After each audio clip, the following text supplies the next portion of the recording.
My guest today is Kassandra Perch. Kassandra, how are you? I'm great, thanks. What do you do? I'm a developer evangelist for a company called Auth0. Auth0, what is that?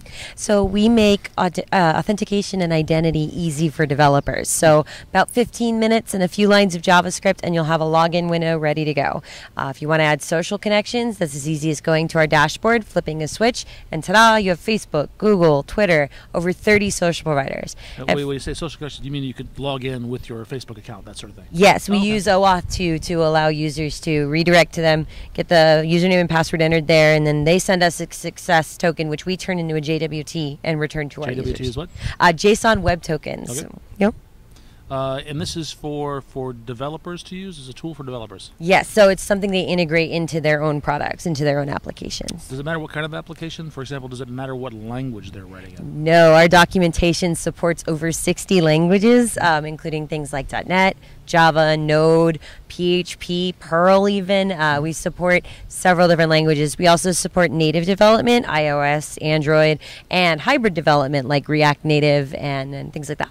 Okay. What about, does it matter then what platform? So you mentioned mobile apps, web apps. What's... If your platform can make an HTTP request, it can authenticate with Auth0. So you're exposing web services then. Mm-hmm. And those web services are returning a token. Yes, they return a JSON Web Token representing the session of the user that's just logged in.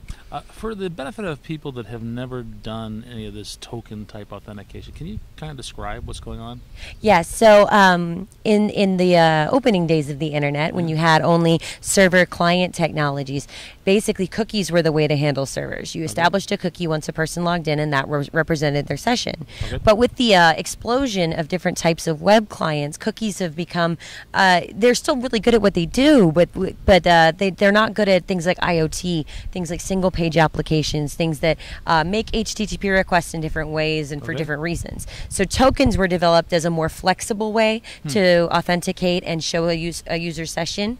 Yeah, that was basically the response to cookies becoming... it wasn't even that anything was wrong with them. It was just the web exploded, and we needed a new solution. Okay. What about when you authenticate? You're first of all saying that this person is now logged. I know who they are, and I trust them. They're a returning visitor, I guess. Is the thing. And then can we do something with that information as well? Yes, definitely. Auth0 allows you to plug into the social aspects of whatever you're logging into. Okay. So, for instance, if you allow Twitter login, you can say, hey, can I also get that person's Twitter profile with that? Oh. And we have a way of federating out access tokens so that you can access even more of the data through the Twitter API, even though they've logged in through Auth0. Oh, like what? Give me an example of how somebody has used that. Okay, so did you see Twitter Valentine, where you logged in with your Twitter account and it showed it grabbed a bunch of... No. So you logged in with your Twitter account and it grabbed a bunch of your Twitter data and said who your Valentine should be on Twitter. Who should be? Yes. Oh, okay. Now I want to know. So you could do something like that. Just for the record, it was nobody. Right. I'd hope not. I don't think so. Sometimes this is a sad show, but it's going to get happier now that I know about Twitter Valentine. But yeah, so you would you can with Auth0 grab all that profile information onto your servers, do the processing to figure out Valentine or GitHub Buddy or whoever. Okay. And yeah, that's what we allow. Okay. Are you helping people build the applications for them? Definitely. Our documentation team and our developer evangelist, I would say team, but it's really just me right now.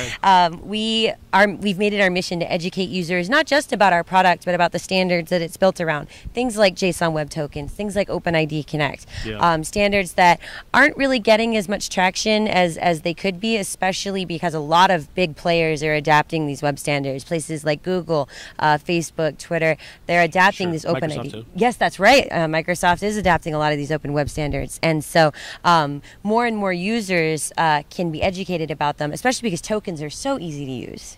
Okay. Can you tell me about some of the apps that people are building on top of your platform? On top of our platform, Safari Books Online is one of our customers. Oh, really? So if you've ever used them, we offer their login provider. If I have an account on Safari Books Online, you've used us. There and read them, that I'm using your token. Awesome. Indeed.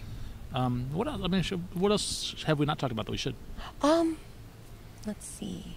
Oh, we have this really cool thing called the rules engine, and so a lot about authentication is customization and being able to access different parts of your pipeline. Yes. And so the rules engine, what it does is it fires once the user has entered a correct username and password, and it allows you to write Node to customize your login. So you can make JavaScript Node? Okay. Yeah, we sandbox it using Docker and CoreOS. So you write regular Node code, and it's callback syntax. And so once you've completed all your rule sets, you call the callback with either a null error or an error, and we'll tell the user if there's an actual error, and if not, we'll continue logging in their session. Oh, okay. And are you using some claims as part of this? Yes, using JWTs, we conform to OpenID Connect specifications, so we use a lot of their public claims. Okay. In fact, we're OpenID certified. We're one of the few providers that's OpenID certified, and yeah. This is always a confusion that people have. There's authorization and there's authentication. It sounds like primarily the purpose of your product is authorization, but you're helping people with the authentication piece. Other way around. So we are authenticating users by letting them log in, said it all wrong. And then helping with authorization with the rules set. I confuse the term sometimes too. So I told you there was confusion. And authentication is who you are. Authorization is what you can do. Exactly. Right. But you do help people with the authentication piece then. Definitely. All right. We make it easy for you to have as many connections as you need and aggregate those connections into one easy-to-use UI. I bet you piqued some interest here. Where would people go to find out more about this? Auth0.com is a great place to learn about our product. And if you'd like to learn more about JSON Web Tokens, there's jwt.io. And if you'd like to learn more about OpenID Connect, there's openid.net. And how can people learn more about Kassandra Perch? I am Node Botanist on Twitter, and that's usually... Node Botanist. Yes, I do Node bots, and I made a joke one day, and it became my username. Excellent. Kassandra, thank you so much. Thank you.